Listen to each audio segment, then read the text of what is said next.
South County Hospital is a high-quality acute care independent hospital which serves southern Rhode Island. It's a great pleasure that I introduce and ask to come up Mr. Dennis Lynch and put him on the Wall of Honor East Greenwich High School inductee class of 2020.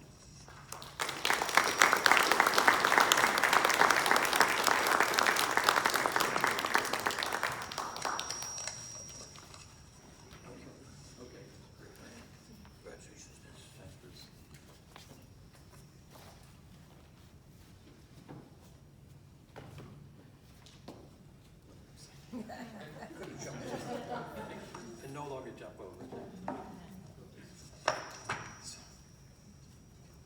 Well, good evening, everyone.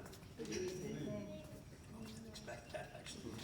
Tonight, I'd like to first acknowledge the East Greenwich Wall of Honor committee members for all their perseverance and patience over the past year as they crafted a way to recognize multiple inductees tonight. I know it was a unique time, and I do know that they spent untold numbers of hours trying to come up with the right scenario, the right version, the right method of doing this, and certainly want to congratulate them on making it happen.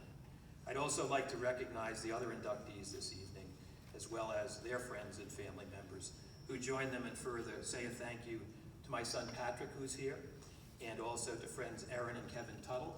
Aaron and Patrick are former graduates of East Greenwich High School.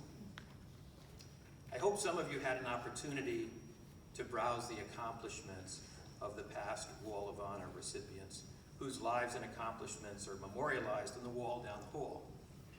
That way. You know, it's truly a remarkable assembly of pilots, teachers, doctors, nurses, statesmen, entrepreneurs, and business leaders.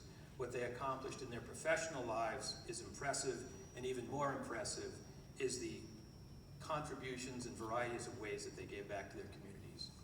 You know, each of their lives unfolded in a different way. For myself, it's a profound honor to join that community of East Greenwich High School graduates tonight. You know, we've all known classmates, and Susan Stevens, as I knew her, that Bruce just mentioned all of her credentials, was someone that I would have picked out immediately, whose achievements were going to certainly in the future be documented in a place of honor. We've also known classmates to whom future recognition might not be so self-evident, and I'm fairly confident that I would have been placed into that latter category. For one thing, I wasn't supposed to go to East Greenwich High School. My path was clearly defined. I'd spent 8 years at Our Lady of Mercy, and like my older brother before me, I was destined to attend and graduate from Hendricken High School. Yet, just 4 days into Hendricken was all I could take. Nurtured and protected by Sisters of Mercy, I had forgotten how small I was, actually second smallest in my class. And in the cocoon at Our Lady of Mercy, it did not matter that I wore thick black glasses, Coke bottles affectionately known by people of the day. And this was the early 1960s. And once at Hendricken, being small and very nearsighted, and now stripped of my title of teacher's pet of the first order, I became irresistible for upperclassmen to kick the locker, yell at me for no longer knowing my combination, and variety of acts like that. When I approached the stern Holy Cross brothers who ran the school and identified the culprits, they looked at me as if I had just given the nuclear code to the Russians, and they yelled at me some more. At that point, I determined Hendricken was not for me.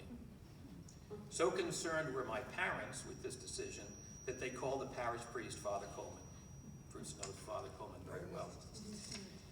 Father Coleman said I should be tougher, to stick it out. If I ran away from a challenge like this, he said, I'd run away from all challenges. So maybe somewhat misconstruing the essence of Father Coleman's counsel, I did run away. After many hours of searching, my brother found me later that night, and the following Monday, I enrolled at East Greenwich High School. Once enrolled at East Greenwich, I didn't exactly fit in. My coursework performance was unremarkable. I tried out for basketball, was injured my freshman year, played sparingly as a sophomore, and then no more. I didn't really join clubs or get involved in extracurricular activities. I did, however, get my first job. I started working at the Newport Creamery, located where CVS on Main Street now is, And on weekdays, I would often work until closing at 11, and then go get a bite to eat at the Kent Charbrough, now the home of an elegant Italian restaurant in the middle of town. The effects of this routine were apparently obvious to my classmates, because when I flipped through my yearbook today, the signings are, do you ever get enough sleep? Linda wrote, best success in the future if you can stay awake. Terry wrote, try more coffee. But a kinder student looked at a bigger picture and said, you make the best milkshakes in town. After 4 years at East Greenwich, as Bruce indicated, I went on graduate degree at URI, spent the next 10 years trying to decide if I wanted to be a teacher or a truck driver, and I did both. Then I went to work at Fleet Bank, we developed ATMs, moved on to CEO of a company in New Jersey that launched some of the first debit cards, became chairman of a London-based company that was the largest provider of ATMs. And most recently, and one of the most rewarding activities, was spending 9 years volunteering my time as a board member and as chairman of the board of South County Hospital. But I did learn what happens to us early has much more lasting impact on our journey than the experiences that come later. And as I look back in high school years in East Greenwich, it did have a lasting impact on my life. I didn't distinguish myself, but I was allowed to be my young, undeveloped self. I was allowed to be joining, finally, other athletes, students, scholars, those in the in crowd, those in the outside, that over time got to know me, and I got to know them, and in time we became friends. Even the teachers seemed to understand that I was still trying to figure things out. Marion Dillon, Miss Lesperance, Mr. Hand, Mr. Roberti, Mr. Regini, Miss Fiella, they encouraged me and didn't allow my listlessness and dozing off to exasperate them too much. So the 4 years at East Greenwich High School gave me room. In its way, it nurtured me and allowed me to start on my path. And for that space, that tolerance, that acceptance, I'll always be grateful. The great variety of lives represented in the Wall of Honor are not cast from one mold. The fact that fact makes the wall richer, and it also makes it more accommodating. And so tonight I'm most appreciative of that accommodation, and that the committee looked favorably on one of those alumni who got out of the starting gate a little bit more slowly and a little bit more wobbly than others. Thank you very much.